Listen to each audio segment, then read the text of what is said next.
Hello everyone, मैं Anita. Good afternoon, नमस्कार। कैसे हैं आप सब? तो आज मैं इस क्लास में आपको जो हिंदी विषय की जून 2025 में राष्ट्रीय पात्रता परीक्षा हुई थी, उस परीक्षा का मैं विस्तार से विश्लेषण करवाऊंगी। तो शुरू करने से पहले मैं आपको बताना चाहूँगी कि हमने प्रश्न संख्या 70 तक का विस्तार से विश्लेषण कर लिया है। आज प्रश्न 30 ही बचे हैं, तो ये हमारी लास्ट क्लास होगी। तो ये आप पहले जो मैंने छोटी छोटी तीन क्लासेस हैं, आप आराम से देख सकते हो। पहले आप उनको देख लीजिएगा। ये हमारी आज लास्ट क्लास होगी। तो आप इस चैनल को प्लीज़ लाइक, शेयर और सब्सक्राइब भी करें, क्योंकि इससे आगे मोटिवेशन मिलती है कि हमारी कोई वीडियो देख रहा है, किसी को हमारी क्लास की ज़रूरत है, तो फिर मोटिवेशन मिलती है और कुछ करने की। तो आप प्लीज़ लाइक, शेयर और सब्सक्राइब करें। और अब बिना टाइम वेस्ट करे वो शुरू करते हैं प्रश्न संख्या 121। क्योंकि हमने प्रश्न संख्या 50 तक तो पेपर बन के होते हैं, प्रश्न संख्या हमने 51 से लेके 120 तक जो 70 प्रश्न बन रहे हैं उनका विस्तार से विश्लेषण कर लिया है। आज हमारे पास 30 प्रश्न बचे हैं 121 से लेके 150 तक। देखते हैं 121 प्रश्न क्या है।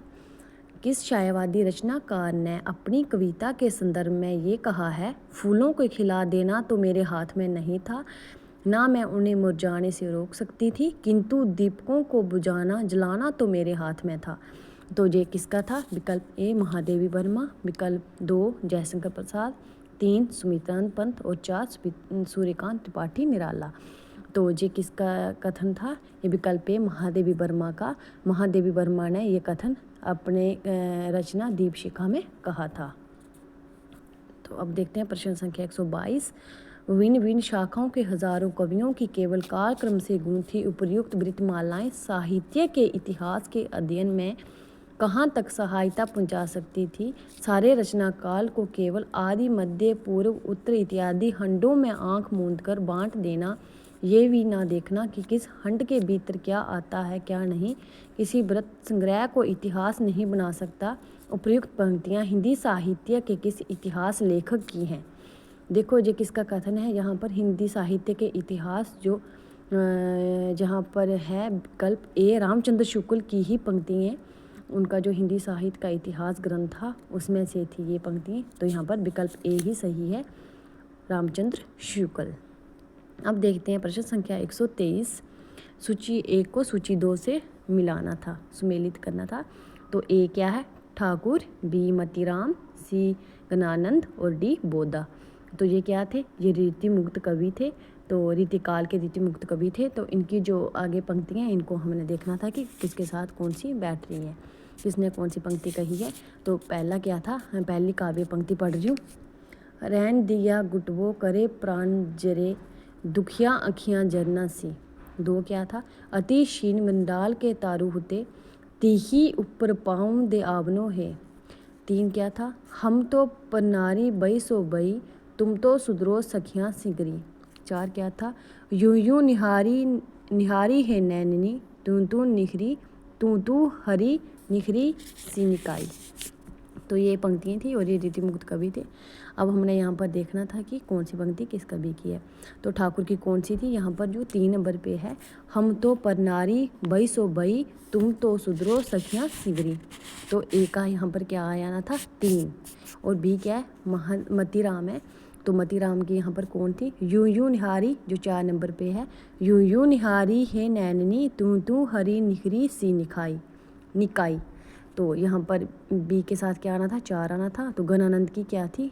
जहाँ पर गणानंद की 1 के साथ हो जाएगा, रैन दीना गुटवो करें प्राण जरे, दुखिया अखियाँ जरना सी। और फिर लास्ट में बचे बोधा की जो 2 वाली 1 ही बची है, अति क्षीण मंडाल के तारू होते, तीही ऊपर पाँव दे आवनो है। तो अब देखते हैं प्रश्न संख्या 124। यहाँ पर सूची 1 को सूची 2 से सम्मिलित करना था। तो सूची ए में हमें क्या दिए हैं? उपन्यास दिए हैं और उपन्यास की रचना जो है वो दी हैं। और बी में हमें क्या दिए हैं? उनकी समीक्षाएं दी हैं। तो चारुचंद्र लेख किसका उपन्यास है? ये हजारी प्रसाद द्विवेदी का उपन्यास है चारुचंद्र लेख 1963 का। और इसमें 12वीं 13वीं शताब्दी के भारत के चित्रण का वर्णन किया गया है। अब मैला अंचल किसका है? फणीश्वर नाथ रेणु का आंचलिक उपन्यास 1854 का। तो अंधेरे बंद कमरे किसका है? अंधेरे बंद कमरे मोहन राकेश का। ये हिंदी साहित्य कौन थे? मोहन राकेश कौन थे? हिंदी साहित्य के नई कहानी आंदोलन के प्रमुख लेखकों में से एक थे। तो इनका उपन्यास था अंधेरे बंद कमरे। तो अब देखते हैं झूठा सच। तो झूठा सच किसका था? तो झूठा सच ये 2 भागों में था, जशपाल का। एक पहला भाग 1958 वतन और देश, दूसरा 1960 देश का भविष्य। अब देखते हैं जो इनकी समीक्षाएं किस किसने की थी। तो यहाँ पर जो चारूचंद्र है, चारूचंद्र की किसने की थी? चारूचंद्र लेख का हो जाएगा 3। एक टूटा दर्पण किसका है? देवीशंकर अवस्थी का। और यहाँ पर भी क्या है? मैला अंचल। तो मैला अंचल का किसने करी थी? एक हिंदी उपन्यास की नई दिशा नेवचंद्र जैन ने करी थी समीक्षा। तो अंधेरे बंद कमरे का किसने किया था? ये था दूसरों का नर्क। ये किसका है? श्रीकांत वर्मा का। और डी क्या है? झूठा सच। तो झूठा सच का किसने समीक्षा की थी? कवि दृष्टि का अभाव रचना से कुंवर नारायण ने की थी। कवि दृष्टि का अभाव। अब हमारा प्रश्न संख्या 124 पूरा होता है। अब देखते हैं 125। अमी हलाहल मद मरे श्वेत श्याम रतनार, जियत मरत जुक जुकी परत, जेही चितवत एक बार। उपयुक्त दोहा किस कृति से संकलित है? तो ये दोहा था, ये मैं बताना था कि किस कृति से है। देखते हैं विकल्प। 1 भिखारी सतसई, 2 अंगदर्पण, 3 रस प्रबोध, 4 काव्य कलाधर। तो यहाँ पर किसका है ये 2 रसलीन की रचना जो है अंगदर्पण। किसकी रचना है? अंगदर्पण रसलीन की रचना है। ये एक प्रसिद्ध काव्य रचना है जिसे रीतिकाल के कवि रसलीन ने सन 1737 में लिखा था। तो इसमें कुल 180 दोहे हैं। अब देखते हैं प्रश्न संख्या 126। ऐतिहासिक भौतिकवाद से संबंधित निम्नलिखित में से कौन से कथन सत्य हैं? ऐतिहासिक भौतिकवाद के बारे में बताना था। तो ये क्या था ऐतिहासिक भौतिकवाद? ये एक सिद्धांत है जो कार्ल मार्क्स द्वारा विकसित किया गया था। अब देखते हैं इसमें कौन कौन से कथन जो है वो सत्य हैं। तो ए पढ़ते हैं। ए क्या था? मार्क्स के अनुसार समाज का आर्थिक ढांचा ही इतिहास का मूलभूत निर्धारक तत्व है। बी क्या था? उत्पादन के साधनों का स्वरूप सामाजिक संबंधों को निर्धारित नहीं करता है। सी था द्वंद्वात्मक भौतिकवाद ये बतलाता है कि समाज की उत्पादक शक्तियाँ निरंतर स्थिर रहती हैं। डी है मार्क्स के अनुसार अब तक का सारा मानव इतिहास वर्ग संघर्ष का इतिहास है। ई था मार्क्स के अनुसार सामंतवाद पूंजीवाद की चरम अवस्था होती है। अब यहाँ पर हमने देखना था कि कौन सा विकल्प जो है वो सही है। तो यहाँ पर पहले ए वाला ठीक है, मार्क्स के अनुसार समाज का आर्थिक ढांचा ही इतिहास का मूलभूत निर्धारक तत्व है। अब देखते हैं बी क्या था? ए वाला जो था वो ठीक था, वो ऐतिहासिक भौतिकवाद से संबंधित कथन था। अब बी क्या था? उत्पादन के साधनों का स्वरूप सामाजिक संबंधों को निर्धारित नहीं करता है। यहाँ पर नहीं लिखा है तो वो निर्धारित करता है, इसलिए ये गलत था। सी था द्वंद्वात्मक भौतिकवाद ये बतलाता है कि समाज की उत्पादक शक्तियाँ निरंतर स्थिर रहती हैं, निरंतर स्थिर वो नहीं रहती हैं। यहाँ पर क्या था? ये भी गलत था।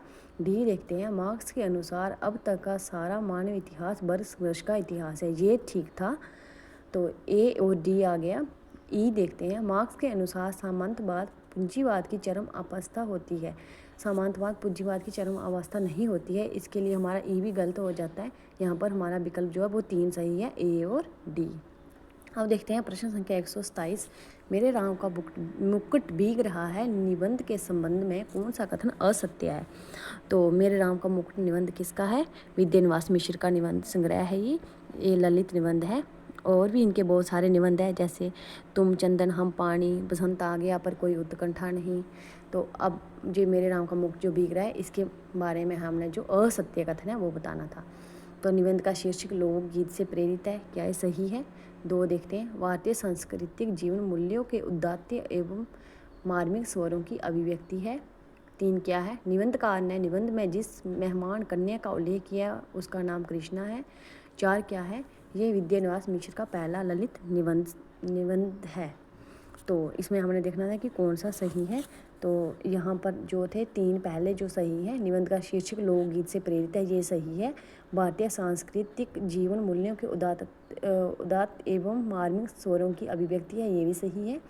जो वो लड़की जो आई थी इसमें मेहमान करने, उसका नाम कृष्णा है, वो भी सही है। और 4 क्या था, ये विद्यानिवास मिश्र का पहला ललित निबंध नहीं है। उनका पहला ललित निबंध जो है वो कौन सा था, तुम चंदन हम पानी, ये मैंने आपको पहले भी बताया। तो अब देखते हैं इसमें जो विकल्प 4 था 127 में, वो ठीक है क्योंकि हमने असत्य बताना था, तो असत्य वाला 4 ही है। अब देखते हैं 128 प्रश्न, विष्णु प्रभाकर द्वारा रचित आवारा मसीहा के संदर्भ में कौन सा एक कथन असत्य है। तो आवारा मसीहा किसकी रचना थी, इसके बारे में हमने बताना था। आवारा मसीहा जो है वो विष्णु प्रभाकर की रचना है। तो आवारा मसीहा किसके ऊपर लिखी गई है, शारद चंद्र, जो बंगला लेखक शारद चंद्र चट्टोपाध्याय की जीवनी है, जो 1974 में प्रकाशित हुई थी। विष्णु प्रभाकर द्वारा लिखित बंगला लेखक शारद चंद्र चट्टोपाध्याय की जीवनी जो 1974 में प्रकाशित हुई थी, उसके बारे में हमें क्या पूछा था, असत्य कथन पूछा था। तो ये शारद चंद्र चटर्जी की जीवनी है, ये सही है, ये गलत है। 2 देखते हैं, आवारा मसीहा के प्रथम संस्करण में का प्रकाशन 1974 में हुआ था, क्या ये सही है। 3 विष्णु प्रभाकर को आवारा मसीहा के लेखन में 14 वर्ष लगे थे, क्या ये सही है। और 4 पर्वों का क्रम दिशा की खोज, दिशाहारा और दिशांत। तो ये हमने यहाँ पर बताना था कि कौन सा कथन जो है वो असत्य है। तो यहाँ पर जो कथन असत्य है वो 4 वाला है। पहले ठीक है तीनों, शारद चंद्र चट्टोपाध्याय की ही जीवनी है ये। और आवारा मसीहा का प्रथम संस्करण मैंने आपको बताया 1974 में हुआ था, और इसको लिखने में विष्णु प्रभाकर को 14 वर्ष लगे थे। और पर्वों का क्रम जो है वो 3 है, लेकिन पहले क्या आएगा, पहले आएगा दिशाहारा, दिशांत जो था, दिशा की खोज, दिशाहारा और दिशांत। तो यहाँ पर पहला आना था दिशाहारा, फिर दिशा की खोज और फिर दिशांत आना था। तो इस कारण जो हमारा विकल्प 4 है वो गलत है। अब देखते हैं 129, सूची 1 को सूची 2 से सुमेलित करें। तो सूची 1 में हमें क्या पूछा था, संज्ञा के वेदों के बारे में पूछा था, और सूची 2 में हमें शब्द दिए थे, हमने देखना था कि कौन से वेद का शब्द है। जातिवाचक से भाववाचक संज्ञा पहला, बी विशेषण से भाववाचक संज्ञा बी, सी संज्ञा से विशेषण, और डी व्यक्तिवाचक से अपत्यवाचक संज्ञा। तो देखना था हमने जातिवाचक, इसमें जातिवाचक से भाववाचक संज्ञा कौन सी बन रही है। और सूची 2 में जो शब्द है वो देखते हैं पहले, राष्ट्र का राष्ट्रीय, कुरु का कौरव, मुनि का मौन, रक्त का रक्तमा। तो इसमें कौन सा जो हमारा विकल्प है वो सही रहेगा। तो जातिवाचक से भाववाचक संज्ञा यहाँ पर कौन सा शब्द आ रहा है, मुनि से मौन। पहला का जातिवाचक से भाववाचक क्या आ रहा है, मुनि से मुनि से मौन। बी विशेषण से भाववाचक क्या आ रहा है, रक्त से रक्तमा। और सी संज्ञा से विशेषण क्या आ रहा है यहाँ पर, राष्ट्र से राष्ट्रीय। और व्यक्तिवाचक से अपत्यवाचक कौन सा आ रहा है, 2 कुरु से कौरव। अब देखते हैं प्रश्न संख्या 130, हिंदुस्तानी ग्रामर। हिंदुस्तानी ग्रामर के बारे में हमने बताना था, हिंदुस्तानी ग्रामर किसका ग्रंथ है, और इसके बारे में हम पूछे थे, क्या पूछे थे, सत्य कथन पूछे थे। तो ए क्या था, हिंदुस्तानी ग्रामर जोहन जैसुल्ला केटलर द्वारा डच भाषा में लिखित हिंदुस्तानी व्याकरण की पुस्तक है। बी क्या था, हिंदुस्तानी ग्रामर पुस्तक 1699 में लिखी गई। सी था, हिंदुस्तानी ग्रामर पुस्तक डच ईस्ट इंडिया कंपनी के कर्मचारियों के स्थानीय भाषा के ज्ञान हेतु लिखी गई थी। डी ये पुस्तक देवनागरी लिपि में लिखी गई है। इसमें ब्राह्मणों द्वारा व्यवहृत लिपि का नाम उन्होंने अक्षर नागरी बताया है। तो डच भाषा में बता रहे हैं पहले ही। तो इसमें से हमारा जो ए वाला है वो सही है, क्योंकि ये हिंदुस्तानी ग्रामर जोहन जैसुल्ला केटलर द्वारा रचित डच भाषा में लिखित हिंदुस्तानी व्याकरण की पुस्तक है, ये सही है। अब बी वाला देखते हैं, हिंदुस्तानी ग्रामर पुस्तक 1699 में लिखी गई, ये गलत है। सी क्या था, हिंदुस्तानी ग्रामर पुस्तक डच ईस्ट इंडिया कंपनी के कर्मचारियों के स्थानीय भाषा के ज्ञान हेतु लिखी गई थी, ये भी सही है, ए और सही है। इसमें डी गलत है, देवनागरी लिपि में नहीं लिखी थी, और ना ही उन्होंने अक्षर नागरी बताया था। तो इसमें जो हमारा विकल्प जो है वो कौन सा सही है, 2 सही है, ए और सी। अब देखते हैं प्रश्न संख्या 131, जैसे वीर कर्म से पृथक वीर तत्व कोई पदार्थ नहीं, वैसे ही सुंदर वस्तु से पृथक सौंदर्य कोई पदार्थ नहीं। जिस स्थापना रामचंद्र शुक्ल ने अपने निबंध कविता क्या है कि किस उपशीर्षक से के अंतर्गत दी है। तो कविता क्या है, जो निबंध रामचंद्र शुक्ल का 1909 में प्रकाशित हुआ था सरस्वती पत्रिका में। तो ये निबंध संग्रह चिंतामणि बाग 1 में प्रकाशित हुआ था। तो इसके जो शीर्षक थे उन शीर्षकों में से हमने बताना था ये जो कथन दिया है, जैसे वीर कर्म से पृथक वीर तत्व कोई पदार्थ नहीं, वैसे ही सुंदर वस्तु से पृथक सौंदर्य कोई पदार्थ नहीं। तो ये इसमें कौन सा विकल्प जो है वो सही है। विकल्प पढ़ते हैं। मार्मिक तथ्य, 2 सभ्यता के आवन और कविता, 3 सौंदर्य, 4 मनुष्यता की उच्च भूमि। तो यहाँ पर जो विकल्प 3 है वो सही है, सौंदर्य। अब देखते हैं प्रेरणार्थक क्रिया का उदाहरण नहीं है। प्रश्न संख्या 132, प्रेरणार्थक क्रिया का उदाहरण नहीं है। तो प्रेरणार्थक क्रिया जो एक भेद है क्रिया का, उसके जो उदाहरण है वो बताना था हमने। एक क्या है, माँ बच्चे को खिलाती है। 2 क्या है, पिताजी अपने पुत्र को अध्यापक से पढ़वाते हैं।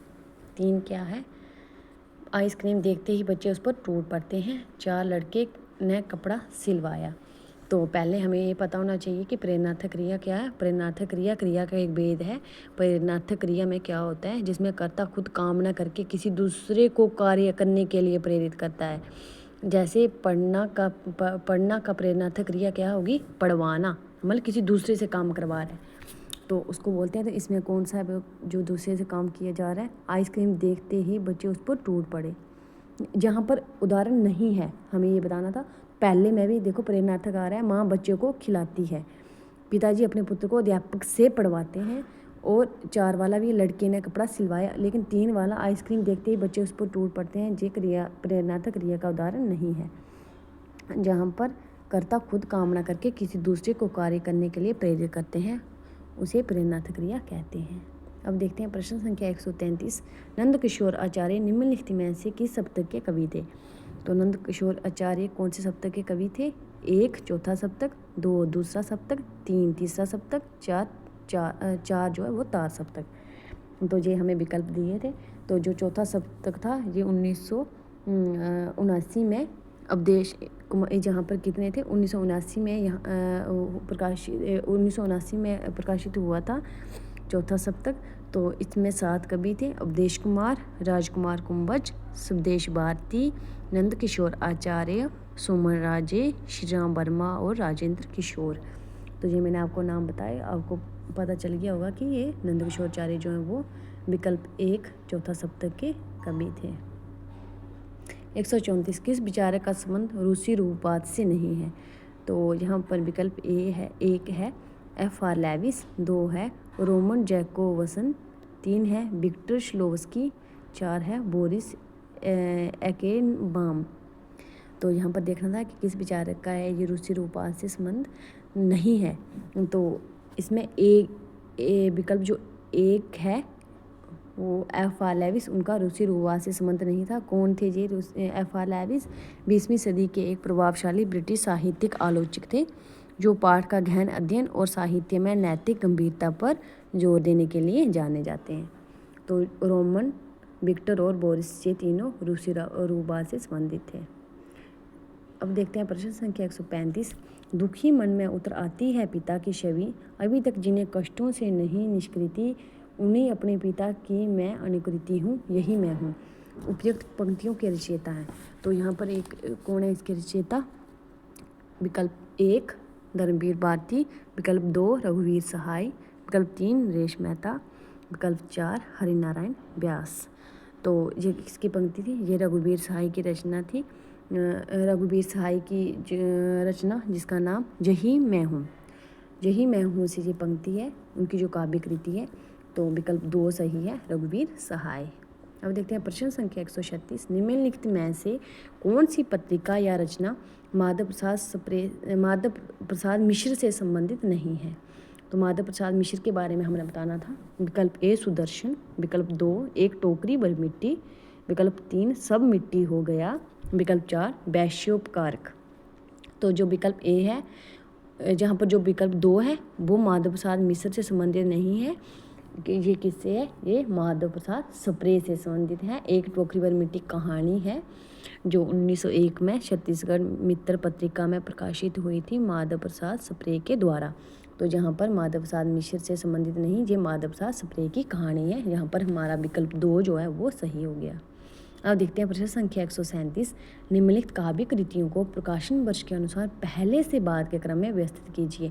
एक हमें काव्य कृतियाँ दी थी, हमने इनको प्रकाशन वर्ष के अनुसार लगाना था। तो पहले क्या है, परिमल किसकी है ये किसका कविता संग्रह है, सूर्यकांत त्रिपाठी निराला का 1928 का। बी क्या है, भारत भारती मैत्री चंद्रगुप्त की काव्य कृति 1912 की है, जिसमें स्वदेश प्रेम को दर्शाया गया है। सी क्या है, अकाल में सारस 1988 की केदारनाथ सिंह की काव्य कृति है। डी क्या है, पहाड़ पर लालटेन मंगलेश डबराल का एक कविता संग्रह है, 1981 में प्रकाशित हुआ था। और डी उर्वशी किसकी रचना है, रामधारी सिंह दिनकर की 1961 की। तो मैंने अब आपको बता दिया इनके प्रकाशन वर्ष। अब देखते हैं सबसे पहले कौन सा आएगा यहाँ पर। सबसे पहले बी वाला आएगा, भारत भारती 1912 की, वो कहाँ पर है, वह विकल्प 2 और 4 में है। अब देखते हैं आगे उसके बाद क्या आएगा, भारत भारती के बाद फिर परिमल आएगा 1928 में, जो विकल्प 4 में ही आ रहा है, बी के बाद ए। तो इससे ही हमारा पहले 2 विकल्पों से ही प्रश्न सही हो जाना था। अब ई उसके बाद क्या आएगा, ई आएगा उर्वशी 1961 की, फिर सी आएगा अकाल में सारस 1988 की, फिर डी आएगा पहाड़ पर लालटेन लास्ट में 1981 की। अब देखते हैं प्रश्न संख्या 138। ये सारस्वत देश तुम्हारा तुम हो रानी ईड़ा को संबोधित ये पंक्ति कामायनी के किस सर्ग में किसने कही है। तो ये हमने देखना था, कामायनी जो रचना है जयशंकर प्रसाद की, तो उसकी ये हमें काव्य पंक्तियाँ दी हुई थी, हमने बताना था कि ये किस सर्ग से हैं। तो पहला क्या है, स्वपन सर्ग में मनु ने कहा था, स्वपन सर्ग में श्रद्धा ने, संघर्ष सर्ग में श्रद्धा ने, या संघर्ष सर्ग में मनु ने। तो यहाँ पर जो कामायनी के जो 15 सर्ग थे, जयशंकर प्रसाद की रचना कामायनी जो है 1935 की, इसमें कितने सर्ग थे, 15 थे। चिंता, आशा, श्रद्धा, काम, वासना, लज्जा, कर्म, ईर्ष्या, ईड़ा, स्वपन, संघर्ष, निर्वेद, दर्शन, रहस्य और आनंद। तो हमने देखना था कि इसमें किस सर्ग में ये किसने कहा है। तो ये कहा था विकल्प 4 संघर्ष सर्ग में मनु ने कहा था। किससे कहा था, ईड़ा से कहा था। इसमें मनु और ईड़ा मतलब जो बुद्धि के बीच के टकराव और इसमें मनुष्य के आंतरिक संघर्ष को जयशंकर प्रसाद ने दर्शाया है संघर्ष सर्ग में। तो ये हमारा विकल्प 138 का 4 हो जाता है। अब देखते हैं प्रश्न संख्या 139। मैला अंचल में प्रयुक्त शब्द। तो मैला अंचल में शब्द आए थे, उनके बारे में हमें बताना था। ए था हंसेरी, बी था डोल डाल, सी का कमसल और डी का दामुल खोज। और दूसरी तरफ इसके क्या थे, आशय थे, वो बताने थे आशय हमने। एक था डम्मी कैंडिडेट, बी था नित्य क्रिया, सी था आजीवन कारावास, डी था बलवा करने वाला दल। तो यहाँ पर हमारा कौन सा विकल्प सही हो जाएगा, ए के साथ कौन सा आएगा, यहाँ पर ए के साथ आएगा 4 वाला बलवा करने वाला दल। हंसेरी कौन होता है, बलवा करने वाला दल। तो एक साथ 4 कहाँ पर बैठ रहा है, ए और सी में। अब बी देखते हैं, डोल डाल। तो डोल डाल के साथ क्या आना था, बी वाला आना था नित्य क्रिया। अब देखते हैं सी के साथ क्या आना था, कमसल। सी के साथ एक आना था, जहाँ पर वो विकल्प 3 में। अब यहाँ से हमारा विकल्प 3 क्लियर हो जाता है कि विकल्प 3 था। सी के साथ एक आना था डम्मी कैंडिडेट, और डी के साथ 3 आना था, लास्ट में वही बचा है दामुल खोज आजीवन कारावास। ये शब्द थे और इनके ये क्या बताने थे, हमने अर्थ बताने थे, इनका आशय बताने थे। तो यहाँ पर हमारा विकल्प जो 139 प्रश्न का कौन सा विकल्प सही हो जाता है, 3। अब देखते हैं प्रश्न संख्या 140। सूची 1 को सूची 2 से सम्मिलित करें। तो सूची 1 में हमें क्या दिए, शब्द दिए। सूची 2 में क्या है, ये बहुव्रीहि समास जो था, समास का भेद बहुव्रीहि समास, उसके हमें शब्द दिए थे। तो बताने थे कि ये कौन सा भेद है, कौन से भेद का ये कौन सा शब्द है। तो पहले ए में क्या था, प्राप्तोदक, बी में था बीड़ा पानी, सी में था मारा मारी, डी में था सचेत। तो यहाँ पर कौन से दूसरी तरफ हमें क्या दिए, बहुव्रीहि समास के भेद दिए हैं। तो हमें बताना था पहले क्या था, व्याधिकरण बहुव्रीहि, समानाधिकरण बहुव्रीहि, तुल्य योग्य बहुव्रीहि और व्यतिहार बहुव्रीहि। देखो मैं आपको बताती हूँ कि जो बहुव्रीहि समास है इसके कितने 5 भेद हैं। तो ये हमें शब्द दिए हैं सूची एक में, और दूसरी तरफ हमें क्या दिए, वेद दिए हैं, बताना है कि ये शब्द किस वेद का है। तो यहाँ पर हमारा जो प्राप्तोदक, ये कौन सा वेद है, ये है हमारा 2 वाला समानाधिकरण ब्रह्मव्रीहि। कौन सा है, समानाधिकरण ब्रह्मव्रीहि। भी क्या है, बीड़ा पाणी। बीड़ा पाणी क्या होता है, यहाँ पर था हमारा 1 व्याधिकरण ब्रह्मव्रीहि है ये, और सी है मारामारी। मारामारी कौन सा वेद है, मारामारी शब्द में कौन सा वेद है, यहाँ पर 4 वाला वैतिहार ब्रह्मव्रीहि। और डी क्या है, डी एक ही बचा सचेत। सचेत शब्द में कौन सा समास है, ब्रह्मव्रीहि समास का वेद, यहाँ पर है 3 तुल्य योग्य ब्रह्मव्रीहि। तो इस प्रकार से हमारा जो है वो 140 का विकल्प 3 जो है वो सही है। अब देखो इसमें हमारा 140 के आगे हमारे पूरे हुए, 140 तक हमारे प्रश्न पूरे हुए। अब 140 से आगे यहाँ पर हमें क्या दिया था, निम्नलिखित अवतरण को ध्यानपूर्वक पढ़कर संबंधित प्रश्नों से उत्तर दीजिए। ये हमें दिया गया था हमें ये, तो हमने यहाँ से क्या करना था, यहाँ से अवतरण से हमने इसको पढ़ के हमने यहाँ से प्रश्न निकालने थे। तो पहला प्रश्न क्या था, ये मैं आपके सामने रख रही हूँ, आप देख सकते हो इसको। पहला प्रश्न था 141, गद्यांश में लेखक ने वाल्मीकि को किस रूप में देखा है। तो इसमें हमने देखना था विकल्प ए, दैवीय शक्ति संपन्न कवि के रूप में। ये हमने यहाँ से पढ़ के बताने थे, जो ये अवतरण हमें दिया है ऊपर। तो इसमें 141 प्रश्न का जो पहला विकल्प है वो पढ़ रही हूँ। दैवीय शक्ति संपन्न कवि के रूप में, एक अपूर्व कल्पनाशील कवि के रूप में जिसने राम कथा को आगे ले जाने के हेतु समुद्र पर 100 योजन का सेतु तैयार किया होगा। 3 तुलसीदास के सहयोगी कवि के रूप में। 4 नल नामक बानर सैनिक को वरदान देने वाले के रूप में। तो इसमें हमें क्या पूछा था कि गद्यांश में लेखक ने वाल्मीकि को किस रूप में देखा है। तो यहाँ पर उन्होंने किस रूप में देखा है, इसको पढ़ के आप बता सकते हो। ये मैंने आपके सामने रखा है। इसमें जो है वो विकल्प 2 सही था। एक अपूर्व कल्पनाशील कवि के रूप में जिसने राम कथा को आगे ले जाने के हेतु समुद्र पर 100 योजन का सेतु तैयार किया होगा। अब देखते हैं प्रश्न संख्या 142, गद्यांश के अनुसार आख्यान को कैसे बुना जाता है। तो गद्यांश के अनुसार आख्यान को कैसे बुना जाता है, ये भी हमने इससे पढ़ के बताना था। एक क्या है, सभ्यता की सृजनात्मक समृद्धि से। 2 है साहित्य को डूबकर रचने या पढ़ने से। 3 है आख्यान को कैसे आगे ले जाया जाए ऐसे प्रश्नों के निरंतर से। 4 था किसी प्रकार पर लेखक के ठिठकने से। तो यहाँ पर हमारा विकल्प जो है वो 3 सही है। प्रश्न संख्या 142 का, आख्यान को कैसे आगे ले जाया जाए ऐसे प्रश्नों के निरंतर से। अब देखते हैं प्रश्न संख्या 143, लेखक के अनुसार किसी सभ्यता की सृजनात्मक समृद्धि कैसे आंकी जा सकती है। तो एक क्या था, आख्यानों को आगे बढ़ाने वाली बहुवैकल्पीय संभावनाओं की मौजूदगी से। 2 था भाषा में स्पंदित अदृश्य मर्यादा के रेशों से। 3 था दैवीय कौशल के सहारे। 4 था समुद्र पर सेतुबंध के निश्चय से। तो यहाँ पर हमारा जो था विकल्प 1 जो है वो सही है, आख्यानों को आगे बढ़ाने वाली बहुवैकल्पीय संभावनाओं की मौजूदगी से। अब देखते हैं इस गद्यांश का मुख्य उद्देश्य क्या था। 144 प्रश्न क्या है, इस गद्यांश का मुख्य उद्देश्य है, विकल्प 1 पढ़ती हूँ, ये स्पष्ट करना कि आख्यान केवल कथा कहानी नहीं बल्कि कल्पना से बुनी परीक्षित जीवन यथार्थ है जिसमें किसी सभ्यता की सृजनात्मक समृद्धि फलीभूत होती है। 2 है वाल्मीकि रामायण का धार्मिक महत्व बताना। 3 है वार्षिक संस्कृति में मर्यादा को स्थापित करना। और डी है संस्कृत के बनिस्पत सभ्यता को सूक्ष्म बताना। तो यहाँ पर हमारा कौन सा विकल्प जो सही है, 1 सही है। ये स्पष्ट करना कि आख्यान केवल कथा कहानी नहीं बल्कि कल्पना से बुना परिष्कृत जीवन यथार्थ है जिसमें किसी सभ्यता की सृजनात्मक समृद्धि फलीभूत होती है। अब देखते हैं प्रश्न संख्या 145, यहाँ पर निम्नलिखित अवतरण को ध्यानपूर्वक पढ़कर संबंधित प्रश्नों के उत्तर दीजिए। यहाँ पर भी अवतरण दिया था, यहाँ से पढ़कर हमने प्रश्नों के उत्तर बताने थे। तो यहाँ पर 145 प्रश्न है, वार्षिक संस्कृति की शक्ति से क्या आशय है। तो यहाँ पर 1 है, एक ही भाषा को अधिकाधिक बोलने वाले लोग। 2 था मिथकीय कथा को मर्यादित भाषा में कल्पना और यथार्थ के बहुमेल से प्रस्तुत करना। 3 है भाषा का एकीकरण और दृढ़ीकरण करना। 4 है लेयात्मक भाषा की खोज। तो यहाँ पर हमारा प्रश्न जो है 145 का विकल्प 2 सही है।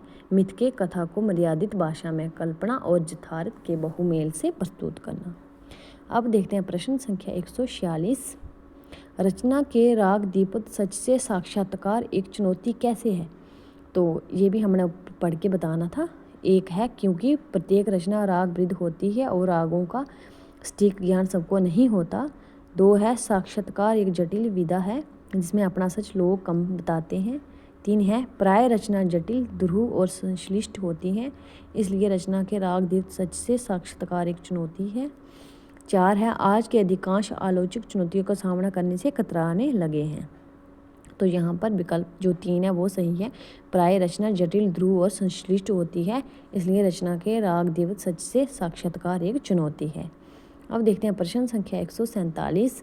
गद्यांश के अनुसार रचना के सच को कैसे पाया जा सकता है? तो इस गद्यांश के अनुसार रचना के सच को कैसे पाया जाता है ये बताना था। 1 है रचना के भीतरी पाठ में प्रवेश कर। 2 है जोरा बरी ऊपर से खींचकर। 3 है आलोचक की नज़र से देखकर। 4 है पाठालोचन के सहारे।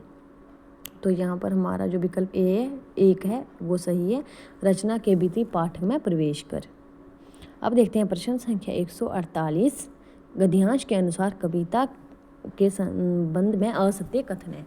तो कविता के संबंध में असत्य कथन कौन सा था इस गद्यांश के अनुसार? 1 है कविता का कार्य है भावों का परिष्करण उदात्तीकरण करना। 2 है कविता पद्य का एक प्रकार विशेष है। 3 है आलोचक कविता की अनेक आयातित परिभाषाएं गढ़ते रहते हैं। 4 था तुक और लय की गतिशीलता काव्य कविता में अलग तरह का सृजन संदर्भ रहता है। तो यहाँ पर जो विकल्प 4 है वो सही है। तुक और लय की गतिशीलता काव्य कविता में अलग तरह का सृजन संदर्भ रहता है। अब देखते हैं प्रश्न संख्या 149। आलोचना का सिद्धांत अटल धर्म नहीं है, इस पंक्ति के आलोक में आलोचना का आदर्श है। 1 ये तय कर लेना कि रचना निंदा करने योग्य है। 2 बिना किसी दुराग्रह के पाठ की क्लोज रीडिंग और रचना संवाद के साथ कला वस्तु के कथ्य और रूप का विश्लेषण।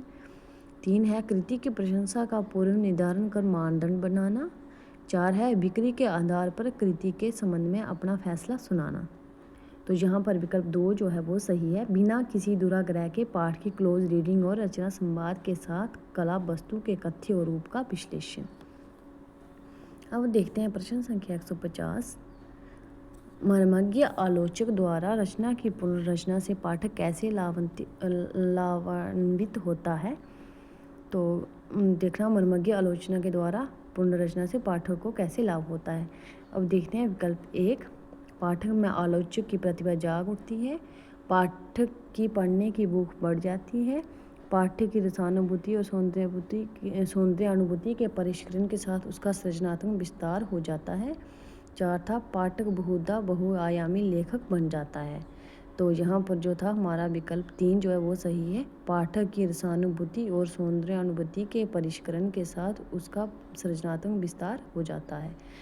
तो यहाँ पर हमारी जो प्रश्न संख्या 150 हिंदी की जो नेट की परीक्षा हुई थी 2025 में, तो उसका आज हम यहाँ पर विश्लेषण जो है वो पूरा होता है। तो मैं आपको अगर आपको ये मेरी क्लास अच्छी लगेगी, क्लास अच्छी क्या है इसमें मैंने विस्तार से विश्लेषण किया है, तो आप इसको देख सकते हो। तो प्लीज़ लाइक शेयर और सब्सक्राइब भी करना, क्योंकि आगे फिर मोटिवेशन मिलती है आगे कुछ और करने की, कि अगर अब आगे मैं कुछ और पढ़ाऊँ। अगर आपको किसी प्रश्न में किसी प्रकार की कोई परेशानी आ रही है या कोई समस्या आ रही है तो आप मुझे कमेंट बॉक्स में बता सकते हैं। Bye bye, take care, thank you.